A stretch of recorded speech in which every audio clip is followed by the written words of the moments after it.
Art and life have always shared a strange, porous boundary. A great novel can feel more real than our own experiences, and a shocking real-life event can seem like something ripped from the pages of a thriller. But what happens when that boundary dissolves completely? What happens when a writer doesn't just imagine a crime, but meticulously researches it, writes about it, and then, allegedly, commits it herself? This is a story that blurs the line between fiction and a horrifying reality. It was on that blog in 2011 that she published a post that would later become a haunting centerpiece of her own life story. The title of the essay was How to Murder Your Husband. It's the story of a self-published romance novelist who wrote about broken relationships and dangerous men. No one could have known it would one day be read not as fiction, but as a potential blueprint. A woman who, in a chillingly prophetic blog post, detailed the ways and means of killing a spouse.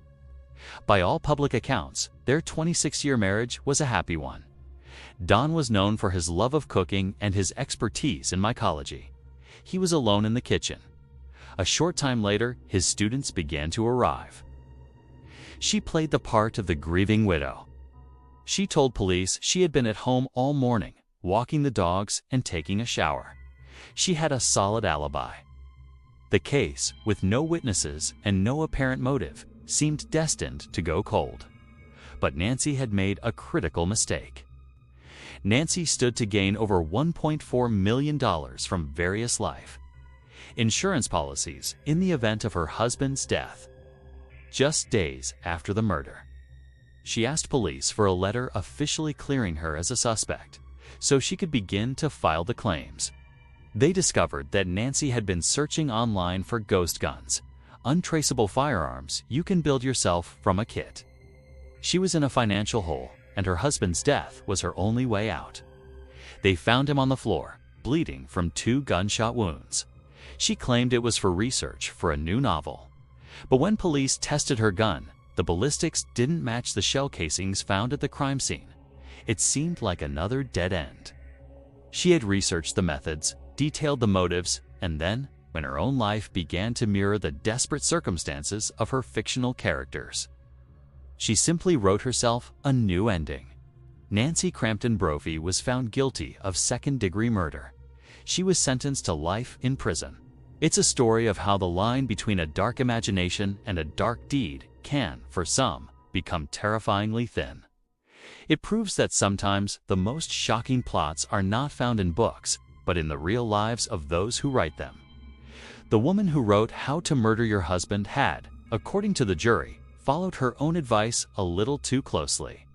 He had been shot once in the back and once in the chest. This way, the gun in her possession would never match the bullets that killed her husband.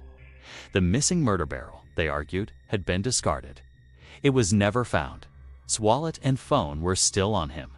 It wasn't a robbery. The prosecution's theory was diabolical in its cleverness. They argued that Nancy had bought a second, untraceable barrel for her Glock. They had the clear financial motive of the insurance policies. And they had the bizarre, inexplicable story of the ghost gun parts and the missing barrel. They argued that her life and her art had merged into one deadly plot. Nancy often wrote lovingly about him online, calling him her Mr. Right. Poison was a woman's weapon, but messy and easy to trace. She claimed her research into guns and murder methods was simply part of her creative process as a writer. The now infamous How to Murder Your Husband essay was deemed inadmissible by the judge, who worried it would unfairly prejudice the jury. The couple was facing significant financial trouble. They were struggling to make their mortgage payments, and Nancy's career as a self-published author was not a lucrative one. She now claimed she had no memory of being there, that she must have been on a coffee run and simply forgot due to the stress of the day's events. The police didn't believe her. Her alibi was shattered. But they still needed more. They needed a motive and a murder weapon. They were, prosecutors said, drowning in debt. She listed potential motives: financial trouble, falling for another lover, or the simple fact that you can't stand the man anymore.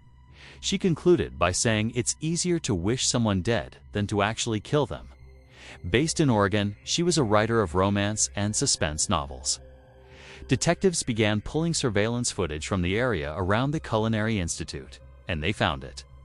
A grainy image of a familiar-looking minivan driving near the school just minutes before the murder, and then driving away shortly after. The minivan was Nancy Brophy's. Her books had titles like The Wrong Husband and The Wrong Lover. They were stories about women trying to escape dangerous relationships, about love, betrayal, and often, violence. It is the story of a woman who, for years, seemed to be workshopping her own husband's murder in plain sight. This is the story of Nancy Crampton Brophy and how she allegedly got away with murder. For a time, by treating it like the plot of a best-selling novel. To understand this bizarre case, you first have to know Nancy Crampton Brophy, the author. She was active in the writing community, teaching classes and maintaining a blog. It was written in a wry, tongue-in-cheek tone, but its content was chillingly specific. As a romantic suspense writer, she began, I spend a lot of time thinking about murder and, consequently, about police procedure. After all, if the murder is supposed to set me free, I certainly don't want to spend time in jail. She went on to detail the pros and cons of different murder weapons. Knives were too personal, too bloody.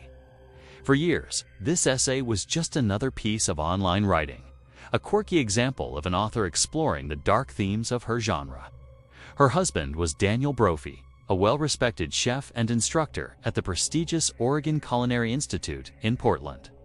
But behind the scenes, prosecutors would later argue a different story was unfolding. On the morning of June 2, 2018, Daniel Brophy went to work early at the Culinary Institute to prep for his class.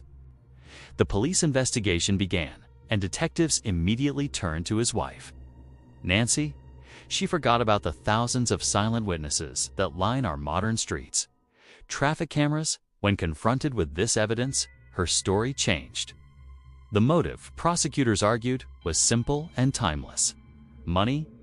Then came the gun. Nancy admitted to police that she had purchased a 9mm Glock pistol, the same make and model used to kill her husband. But the investigators were persistent. They dug into her online search history, her digital breadcrumbs. And what they found was a chilling story of methodical research. Even more damning, they found an eBay receipt. She had purchased a separate, identical Glock slide and barrel. She allegedly used that barrel to commit the murder, then swapped it back with the original barrel before turning the gun over to police. Nancy's defense at her trial was that she was a loving wife who had lost her partner. But the prosecution didn't need it.